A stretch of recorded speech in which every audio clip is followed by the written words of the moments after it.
Kabanata 22, Mga Liwanag at Mga Anino. Magkasamang dumating si Maria at ang kanyang tiya Isabel sa San Diego para sa pistang darating. Naging bukang bibig ang pagdating ni Maria sapagkat matagal na siyang hindi nakakauwi sa kanyang sinilangan. Isa pa, minamahal siya ng mga kababayan dahil sa kagandahang ugali, kayumian at kagandahan, labis na ikinagigiliwan siya. Sa mga taga San Diego, ang isa sa kinapapansinan ng malaking pagbabago sa kanyang ikinikilos ay si Padre Salvi. Lalong pinag-usapan si Maria nang dumating si Ibarra at madalas na dalawin ito. Sinabi ni Ibarra kay Maria na handa na ang lahat para sa gagawin nilang picnic kinabukasan. Ikinatuwa ito ni Maria sapagkat makakasama na naman niya sa pamamasyal ang kanyang dating kababata sa bayan. Pinakiusap ni Maria sa kasintahan na huwag nang isama ang kura sa lakad nito sapagkat magmula nang dumating siya sa bayan, nilulukob siya ng pagkatakot sa tuwing makakaharap niya ang kura. Malagkit kung tumingin ang kura kay Maria at mayroong ibig ipahiwatig mga titig nito. Kung kaya, tuwirang hihingi ni Maria kay Ibarra na huwag nang isama sa pangingisda si Padre Salvi. Pero sinabi ni Ibarra na hindi niya mapagbibigyan ang kahilingan ni Maria sapagkat yaon ay lihis sa kagandahang asal at kaugalian ng mga taga San Diego. Naputol ang kanilang pag-uusap nang biglang dumating si Padre Salvi. Humingi ng paumanhin si Maria sa dalawa at iniwanan ang mga ito sa pagsasabing masakit ang kanyang ulo. Inanyayahan ni Ibarra si Padre Salvi na sumama sa kanilang picnic. Inaasahan iyon ng kura kaya na kaagad na tinanggap niya ang paanyaya. Laganap na ang dilim nang mapaalam si Ibarra na uuwi na. Sa daan, nakasalubong niya ang isang lalaki na 2 araw nang naghahanap sa kanya. Hiningi ng lalaking nakasalubong ni Ibarra ang tulong nito tungkol sa kanilang problema sa asawa at mga anak. At sabay na nawala sa pusukit na dilim sina Ibarra at ang lalaki. Ito ang mga key points sa Kabanata 22, Mga Liwanag at Dilim. Liwanag, marami ang natuwa nang dumating sa San Diego si Maria Clara, maraming humanga sa kanyang kagandahan. Masayang ibinalita ni Ibarra kay Maria Clara na matutuloy ang nais niyang magkaroon ng pistang pambukid. Humingi ng tulong kay Ibarra si Pedro para sa kanyang asawang nababaliw na at sa nawawalang 2 anak. Dilim, pagtanggi ni Maria Clara na imbitahan si Padre Salvi sa pistang pambukid. Pagtutol ni Ibarra na imbitahan si Padre Salvi. Pagkatakot ni Maria Clara kay Salvi.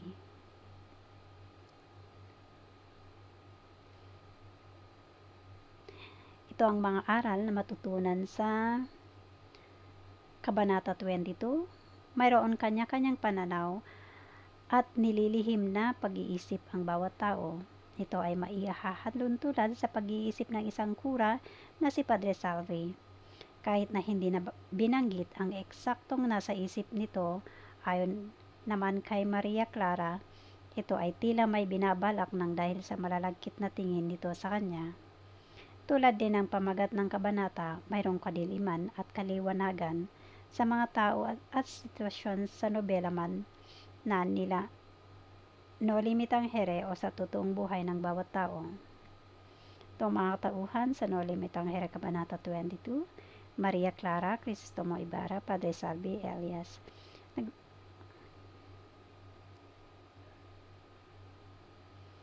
Okay, so nagsimula ang kabanata sa pagkauwi ni Maria Clara kasama ni si Tia Isabel para sa pista. Labis siyang makitang muli ang San Diego, ang lugar at ang mga tao nito. Si Maria Clara ay isang panauhin na pinahahalagahan ng mga tao doon. Sa mga sunod na oras, siya ay tumungo kung saan si Ibarra. Ibinatid ni Ibarra na handa na ang preparasyon para sa kanilang picnic kasama si Padre Salvi, ngunit sa mga nakaraang mga pagkakataon, Napapansin ni Maria Clara ang mga ibang titig ni Padre Salvi sa kanya na tila mayroong minumungkahi sa dalaga. Nakiusap si Maria Clara na kung maaari ay huwag nang isama si Padre Salvi sa kanilang picnic. Ito naman ay hindi pinayagan ni Ibarra dahil ito ay hindi raw ugali ng isang taga San Diego. Nang dumating si Padre Salvi ay umakyat sa kanyang kwarto si Maria at sinasabing hindi maganda ang kanyang pakiramdam.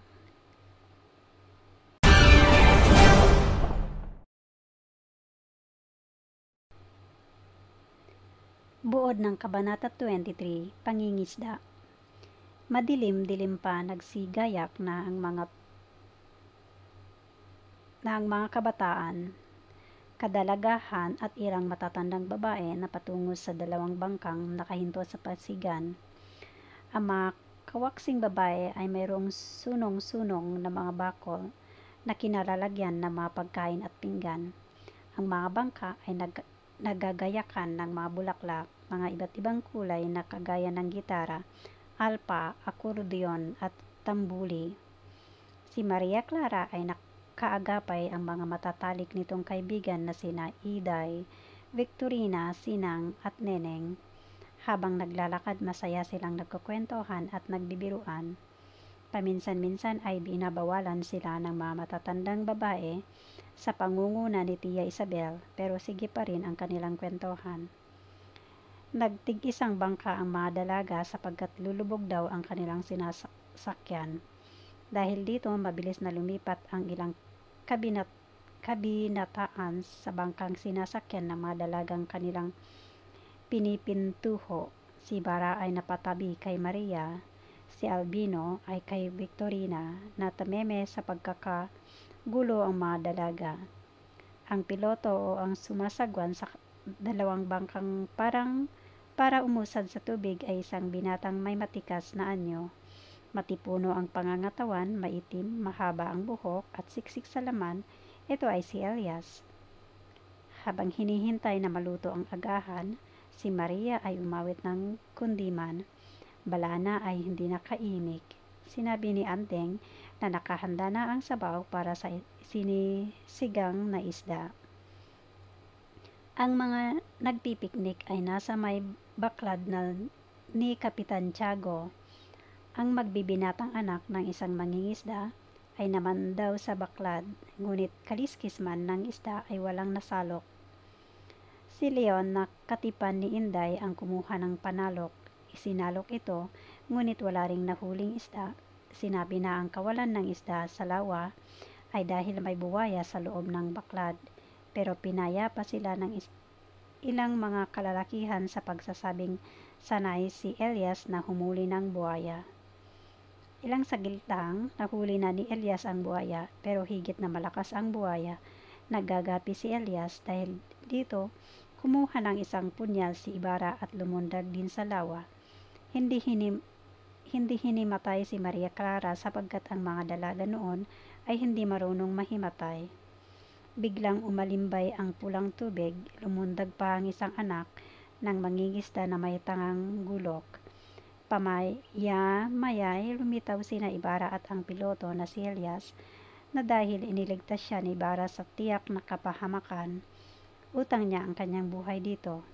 Natauhan mula sa pagkapatda si Maria nang lumapit sa kanya si Ibarra. Nagpatuloy ang mga magkakaibigan sa pangingisda at nakahuli naman ng marami. Nagpatuloy sila sa gubat na pag-aari ni Ibarra. Nananghalian sila sa ililim ng mayayabong na punong kahoy na tumutunghay sa batisan.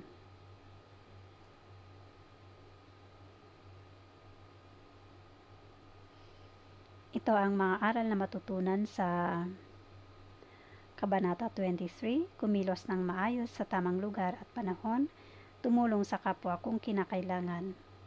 Ang pagkilos sa tamang lugar at panahon ay sadyang nakakatuwa kung ang isang tao ay nagtataglay nito. Halimbawa na lang kung ikaw ay nasa loob ng simbahan, kumilos ng tama, huwag mag-ingay, makinig lang sa sermon ng pari at magdasal. Ang pagtulong sa kapwa, napapansin ko na madalang na ang gumagawa kalimitan kasi ngayon ay walang pakialam sa kapwa, karamihan kasi ngayon ay mainggitin na.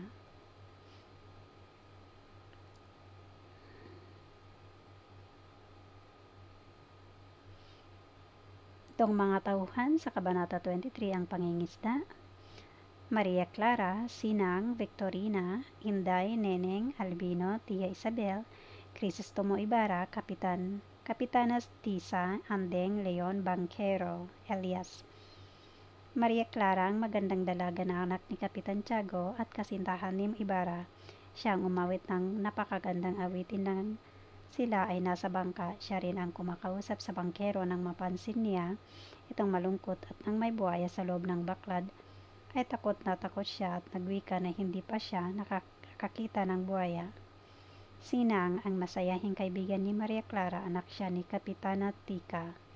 Siya ang nagpamaktol nang malamang sila lang ang babae ang sasakay sa kabilang balsa. Victorina, siya ang matahimik na kaibigan ni Maria Clara. Siya ang nililigawan at iniibig ni Albino na isang seminarista. Inday, siya namang ang magandang kaibigan ni Maria Clara. Siya ang umaktong tutugtog ng alpa upang hindi mainip habang naghihintay sa paghuhuli ng isda. Ginawaran din siya ng halik ni Maria Clara upang magpaunlak. Neneng, siya ang mahinhing kaibigan ni Maria Clara na kasama rin nilang naglalakad patungo sa gubat upang magpiknik. Albino, siya ang payat at may katangkarang binata, isang seminarista at umiibig kay Victoria. Siya ang sumigaw sa mga kadalagahan na mayroong butas ang bangka na sinasakyan ng mga kababaihan. Siya rin ang umihip ng malakas na tambuli, dahilan para magtakip ng mga tenga ang mga kasama. Tia Isabel, siya ang madasaling tiya ni Maria Clara. Takot na takot siya habang nakikipaglaban sa buhaya. Ang bangkero, siya ang nagmamando sa mga kababaihan sa paghahanda ng pagkain nila. Crisostomo Ibarra, ang kasintahan ni Maria Clara, siya ang nakapatay sa buhaya. Tinulungan niya ang bangkero na magapi ang dambuhalang buhaya na siyang dahilan kung bakit wala siyang mahuling isda sa unang baklad. Kapitana Tika, siyang ina ng masayahing si Sinang, siya ang nagsabing wala pa daw sa sarap pasa sa labat bago mag-misa. Andeng, siya ang naghanda ng sabaw na paglulutuan ng mahuling isda. Inihanda niya ang sabaw, sinaing, kamatis at kamyas habang tinutulungan mga kabinataang aligid-aligid sa kanya. Leon, siya ang kasintahan ni Inday. Siya ang sumigaw kay Albino na siya naman ang mangingisda dahil walang ang mahuli sa unang baklad. Siya rin ang tumusok ng kawayan sa ilalim ng baklad at nadiskubre nga na mayroong doong buhaya. Bangkero Elias, ang bangkerong may mahabang buhok na nakalugay, may matitipunong katawan at laging manakasulyap kay Maria Clara. Siya ang matapang na nakipagbuno sa buhaya. Siya ang magsabing utang daw niya ang kanyang buhay kay Ibarra dahil iniligtas siya nito sa posibleng paglapa sa kanya ng buhaya.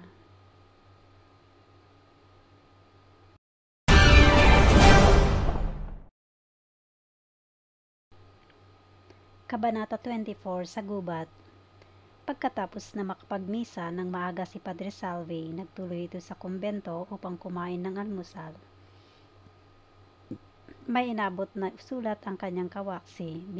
Binasa niya ito.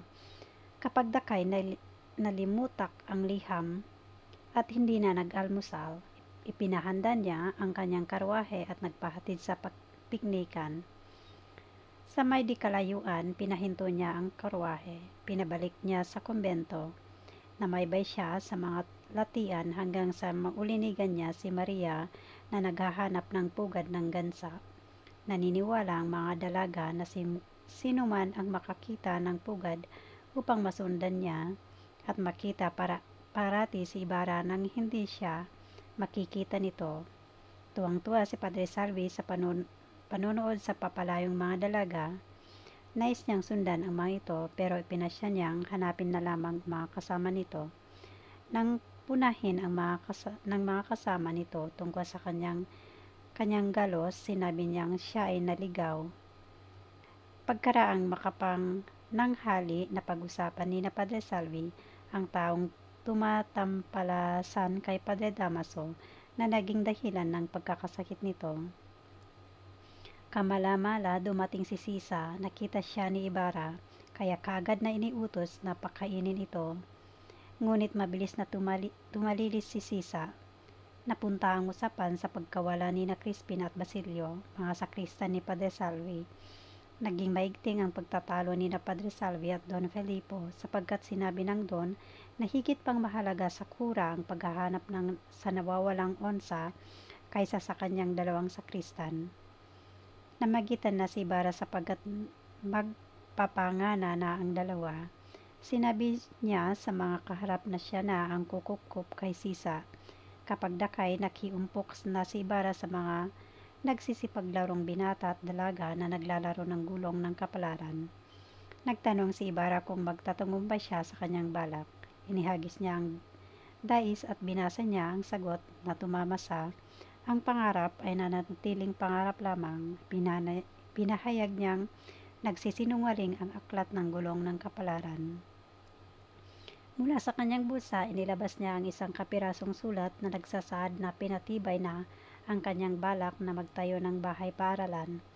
Hinati ni Ibarra ang sulat, ang kalahati ay binigay kay Maria at ang natitirang kalahati ay kay Sinang na nagtamo ng pinakamasamang sagot sa kanilang paglalaro.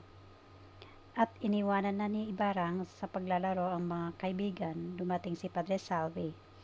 Walang sabi-sabing hinablot ang aklat at pinagpunit-punit nito. Malaking kasalanan aniya ang namaniwala sa aklat sapagkat ang mga nilalaman nito ay pawang kasinungalingan. Nabanas si Albino at sinabihan ang kura na higit na malaking kasalanan ang pangahasan ang hindi kaniya at walang pahintulot sa pagmamayari nito. Hindi na tumugon ang kura at sa halip ay biglang tinalikuran ang magkakaibigan at nagbalik na ito sa kumbento. Dumating naman ang 4 na sibil at ang sarhento. Hinanap nila si Elias na siya umanong tumampalasan kay Padre Damaso. Inusig nila si Ibarra dahil sa pag-aanyaya at pagkupkup sa masamang tao, pero tinugon sila ni Ibarra sa pagsasabing walang sino man ang maaaring makialam sa mga taong kanyang inaanyayahan sa piging kahit na sino man ang mga taong ito. Ginalugad ng mga sibil at sarhento ang gubat upang hanapin si Elias na umano'y nagtapon din sa labak sa Alperes. Ni bakas ni Elias ay wala silang makita. Nagpa siyang umalis na sa gubat mga dalaga at binata nang unti-unting lumalaganap ang dilim sa paligid. Magtatakip silim na. Ito ang mga key points na sa Kabanata 24 sa gubat. Nagmamadaling tapusin kagad ni Padre Salvi ang kanyang misa dahil nais niya na niyang sumunod sa idinaos na pistang pambukid. Hindi napigilan ni Padre Salvi ang paghanga kay Maria Clara nang maubutan itong naliligo sa ilog kasama ng ibang kadalagahan. Napag-usapan ang ukol sa nangyari ng mga nakaraang araw na may bumugbog kay Padre Damaso. Nakita nila sa gubat si Sisa, ngunit tumakbo ito nang makita ang kura. Pinag-utos ni Ibarra na hanapin si Sisa at kanyang tutulungang ipagamot. Tinanong ng Alperes ang kura ukol sa nawawalang anak ni Sisa. Dumating ang Guardia Sibil dahil nais nilang hulihin si Elias, ang piloto ng bangka.